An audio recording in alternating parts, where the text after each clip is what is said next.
Assalamualaikum warahmatullahi wabarakatuh. Saya Abdul Kohar dari Stikes Teaksi, non reguler, profesi. Eh, dalam kali ini saya akan membuat video eh, tentang trauma termal ya, atau trauma luka bakar. Nah, luka bakar ini bisa diakibatkan oleh panas, bisa juga oleh zat kimia. Nah, luka panas ini disebabkan oleh api, bisa sengatan listrik ya. Kalau trauma luka bakar akibat kimia bisa akibat eh, kuatnya asam basa dan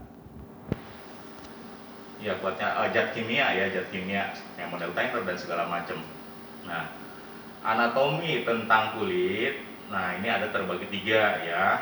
Nah, ini ada yang namanya lapisan pertama, epidermis. Di bawah epidermis ada dermis, dan di bawah dermis ada subkutan. Nah, kategori ini akan tiga kategori luka bakar itu sendiri, atau derajat ya. Derajat kalau di ini derajat ya, ada derajat 1, derajat 2, dan derajat 3. Ini berdasarkan daripada kerusakan jaringan itu sendiri. Nah, derajat pertama, nah ini merusak daripada area epidermal saja ya, biasanya ditandai dengan ruam kulit saja kemerahan. Nah, derajat kedua, nah ini bisa terjadi kerusakan pada dermal ya. Nah, ini akan ciri khasnya dia akan menggelembung ya, ada semacam gelembung cairan. Nah, ini luar biasa sakitnya ya. Nah, derajat ketiga ini kerusakannya di samping epidermal, dermal, dan subkutan. Ini bisa merusak jaringan bawahnya sampai ke jaringan lemak atau otot. Nah, ini akan bisa mengakibatkan dehidrasi karena terjadi evaporasi ya. Penanganan pertama pada kecelakaan luka bakar ini terkadang orang kalau terjadi luka bakar lari. Nah, ini stop, ini yang keliru. Kalau terjadi luka bakar, kita harus stop ya, berdiam atau mengguling-gulingkan diri atau menutup dengan kain yang basah gitu ya. Kalau lari, ini akan justru menimbulkan kobaran karena ada hembusan angin ya. Ini yang tidak diketahui oleh masyarakat. Oke,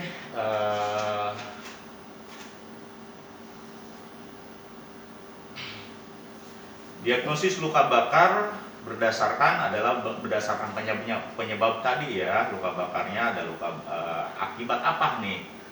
Nah, kita spesifiknya ke seperti api ya gitu. Jadi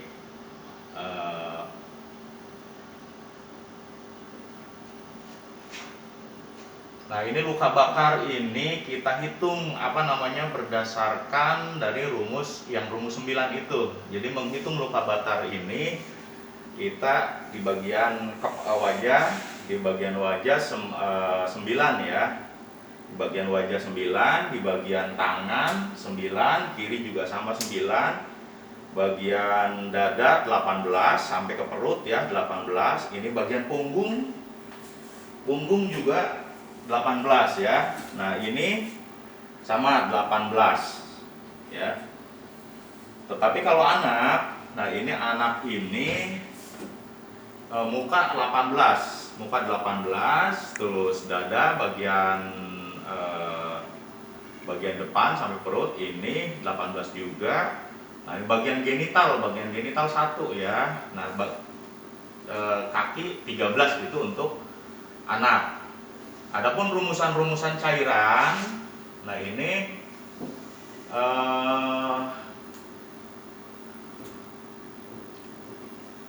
contoh rumusan cairan penderita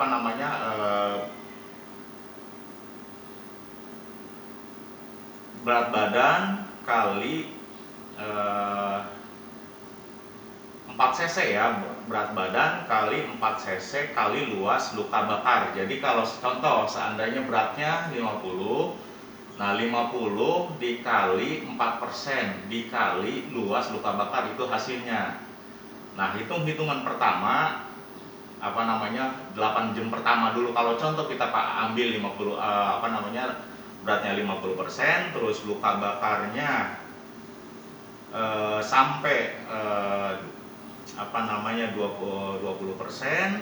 Nah, ini perkali 24 jam berarti 4000 cc. Kalau 8 jam pertama kita 4000 cc kan ini ya, sekitar 4 kolop ya, 8 kolop ya. Nah, ini kita pakai dulu yang 8 jamnya, berarti 4 kolop ya, 2000 cc. Oke, seperti itu.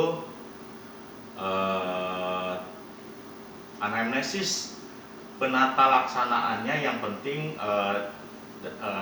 teliti banget ya saat kita kaji sekitar daerah-daerah dermal, kita buka lepasin semua dikaji. Yang paling penting kita perhatikan adalah airway ya, airway-nya, jalan napasnya, terus breathing ya, pernapasannya, terus breathing-nya, terus sirkulasinya, karena pada luka bakar ini yang dikhawatirkan ada terjadi kehilangan cairan yang signifikan. Nah, ini akan berdampak pada ginjal juga, pada gangguan pernapasan dan jantung juga ya.